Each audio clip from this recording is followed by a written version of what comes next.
அனைவருக்கும் வணக்கம். தனுசு ராசிக்காரர்களுக்கு அடுத்த 31 நாட்கள் மே மாதத்தில் திடீர் கோடீஸ்வர யோகம் நிறைந்து கிடைப்பதற்கான வாய்ப்பும் சூழலும் எந்தெந்த விஷயங்களில் கிடைக்கப் போகின்றன.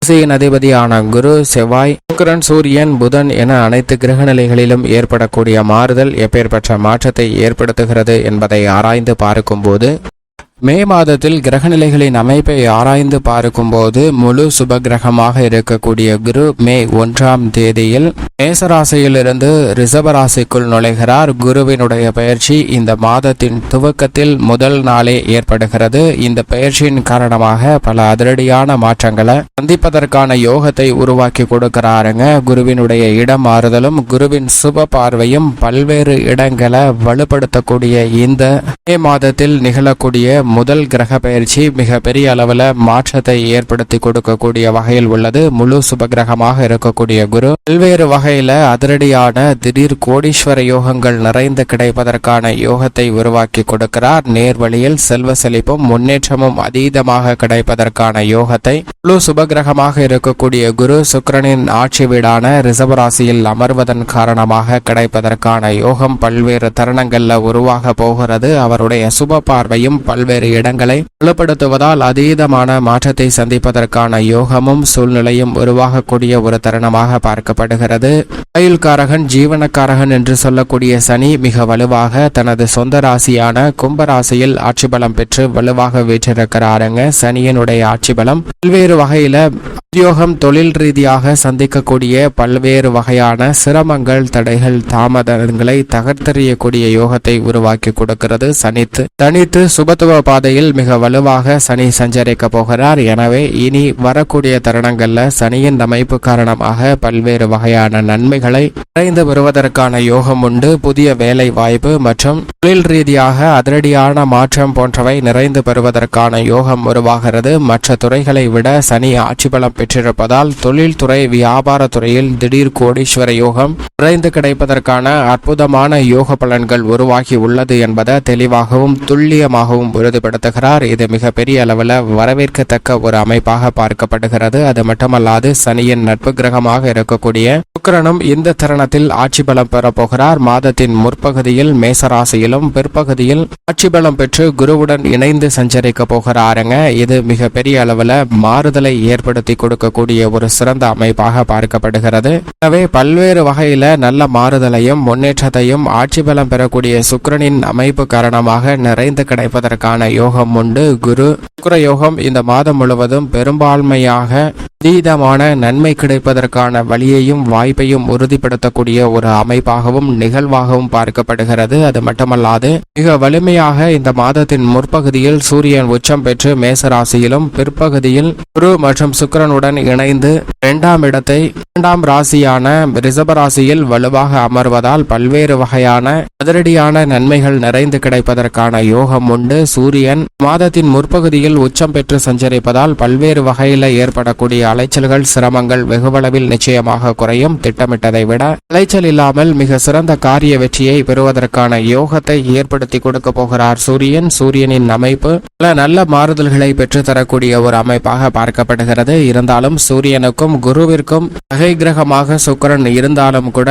சுகாதிபதியாக இருக்கக்கூடிய சுக்கிரனின் ஆட்சி வீட்டில் அமர்வதால் பல அதிரடியான மாற்றங்களை சந்திப்பதற்கான யோகம் நிச்சயமாக உருவாகிறது. வித்யாகாரகராக இருக்கக்கூடிய புதன் மாதத்தின் முதல் 7 தினங்களில் நீச்சம் பெற்றும் அதற்கு பிறகு நீச்ச நிவர்த்தி பெற்று வலுவாக மேசராசியிலும் இந்த மாதத்தின் இறுதியில் ரிஷபராசியிலும் சஞ்சரிக்க போகிறாருங்க. புதன் 3 இடங்களில் சஞ்சரிக்க போகிறார். மீனம், மேசம் மற்றும் ரிஷபம் என 3 இடங்களை வித்யாகாரகராக இருக்கக்கூடிய புதன் வலுப்படுத்தக்கூடிய இந்த மாதம் பல்வேறு வகையில் திட்டமிட்டதை விட தெளிவாக சிந்தித்து முடிவெடுக்கக்கூடிய ஆற்றல் கிடைக்கும். எந்த பணியை மேற்கொண்டாலும் அதில் உள்ள வில்லங்கங்கள் மற்றும் சிக்கலை அறிந்து அதற்கு ஏற்றாற்போல் தெளிவாக முடிவெடுக்கக்கூடிய ஆற்றலும் வலிமையும் நிறைந்து கிடைக்கக்கூடிய ஒரு தருணமாக பார்க்கப்படுகிறது. எனவே பல அதிரடியான விருப்பங்களை வித்யாகாரகராக இருக்கக்கூடிய புதனின் அமைப்பு காரணமாக நிறைந்து வருவதற்கான யோகம் உண்டு. அறிவாற்றலை பயன்படுத்தி தங்களுடைய வருமானத்தை உயர்த்தி கொள்வதோடு திடீர் கோடீஸ்வர யோகம் நிறைந்த ஒரு தருணமாக மாறுவதற்கான யோகம் உண்டு என்பதை நீச்ச நிவர்த்தி பெறக்கூடிய வித்யாகாரகரான புதன் உறுதிப்படுத்துகிறார். இது நிச்சயமாக வரவேற்கத்தக்க ஒரு அமைப்பாக பார்க்கப்படுகிறது. அது மட்டுமல்லாது செவ்வாய் மிக வலுவாக குருவின் ஆட்சி வீடான மீன ராசியில் இந்த மாதத்தில் முழுவதுமே சஞ்சரிக்க போகிறார். செவ்வாய் மீன ராசியில் வலுவாக அமர்ந்து சஞ்சரிக்கக்கூடிய இந்த வேளையில் பல்வேறு வகையான புதிய முயற்சிகள், புதிய திட்டங்களுக்கு நல்ல காரிய வெற்றி கிடைக்கும். ஏனென்றால் அசையா சொத்துக்கள் வாங்குவது உட்பட பல நிகழ்வுகளை சிறப்பாக செய்வதற்கான யோகத்தை உருவாக்கி கொடுக்கிறாருங்க. இது நிச்சயமாக வரவேற்கத்தக்க ஒரு அமைப்பாக பார்க்கப்படுகிறது. மங்களகாரகன், பூமிகாரகன் என்று சொல்லக்கூடிய செவ்வாயின் அமைப்பு திருடியான மாற்றத்தை நிச்சயமாக ஏற்படுத்தி கொடுக்கும். இந்த மாதத்தின் பிற்பகுதியில் ராகுவுடன் மட்டும் இணைந்து சஞ்சரித்தாலும் கூட எதிர்பாராத வகையில புதிய நிலம், வீடு, வீட்டு மனை, வாகனம் வாங்குவதற்கான யோகமும் நிரம்பி கிடைப்பதற்கான சூழல் உண்டு.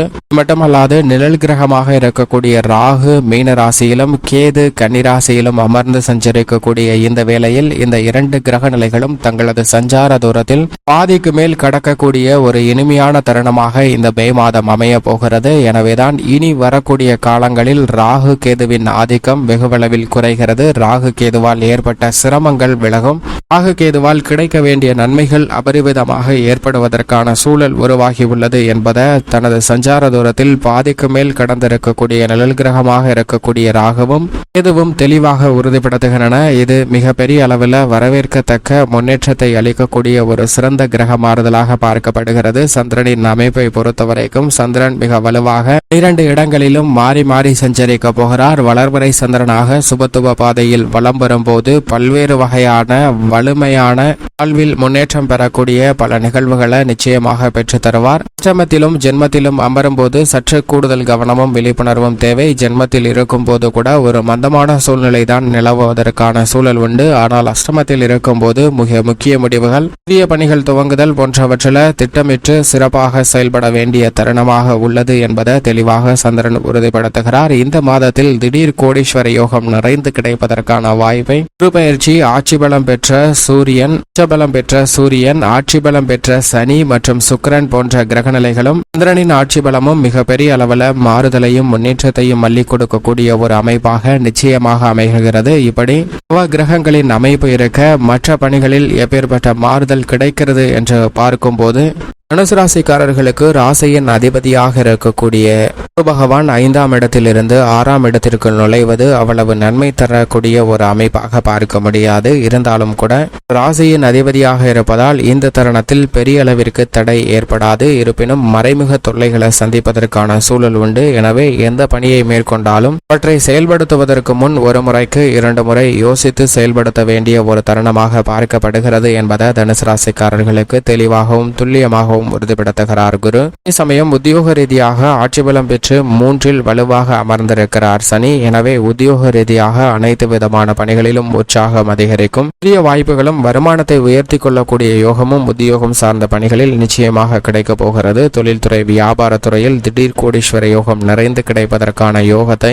மிகவும் வலுவாக அள்ளி கொடுக்கிறார் சனி. எனவே இந்த தருணத்தில் சரியாக பயன்படுத்திக் கொள்ளுங்கள். நல்ல பல வாய்ப்புகளும் அடுக்கடுக்காக புதிய ஒப்பந்தங்களும் இந்த தருணத்தில் தனுசு ராசிக்காரர்களுக்கு நிச்சயமாக நிறைந்து கிடைக்கக்கூடிய அதிர்ஷ்டமும் யோகமும் மிகவும் அபரிவிதமாக உண்டு. கலைத்துறையின் நாயகனாக இருக்கக்கூடிய சுக்கிரன் 5லும் 6லும் சஞ்சரிக்க போகிறார். 6இல் ஆட்சி பலம் பெறுகிறார். 5இல் அமோகமான வளர்ச்சியை ஏற்படுத்துகிறார். எனவே கலைத்துறையில் ஏற்றம் நிறைந்து நல்ல பல முன்னேற்ற வாய்ப்புகள் உண்டு. அரசியல் சார்ந்த பணிகளையும் கனகச்சிதமாகவும் துல்லியமாகவும் செய்து முடிக்கலாம். மாணவர்களின் கல்வியில் நல்ல முன்னேற்றம் நிறைந்து கிடைக்கும். விவசாயத்துறையின் அதிபதியாக இருக்கக்கூடிய செவ்வாய் சுகஸ்தானத்தில் இருப்பதால் சற்று கூடுதல் கவனத்துடன் அனைத்து விதமான பணிகளையும் மேற்கொள்ள வேண்டும். இருப்பினும் நீங்கள் எதிர்பார்க்கக்கூடிய மாறுதல் உண்டு. பெண்மணிகளின் நலனுக்கு பொறுப்பேற்ற குரு, சுக்கிரன் ஆகிய 2 கிரகநிலைகளும் 6இல் இருப்பதால் கண் சார்ந்த தொல்லைகள் உள்ளிட்ட பல பிரச்சனைகள்ல கூடுதல் கவனம் நிச்சயமாக தேவைப்படுகிறது. பல சிரமங்களை தவிர்த்து நன்மை நிறைந்து பெற வேண்டும் என்றால் நிச்சயமாக தனுசு ராசிக்காரர்கள் மே மாதத்தில் வாரத்தில் ஏதேனும் ஒரு நாள் விரதம் இருந்து அருகாமையில் உள்ள இஷ்ட தெய்வ ஆலயம் சென்று தீபம் ஏற்றி வழிபாடு செய்யுங்கள். தங்களுடைய வாழ்வில் ஏற்படக்கூடிய இடர்கள் விலகி நன்மை நிறைந்து கிடைக்கும்.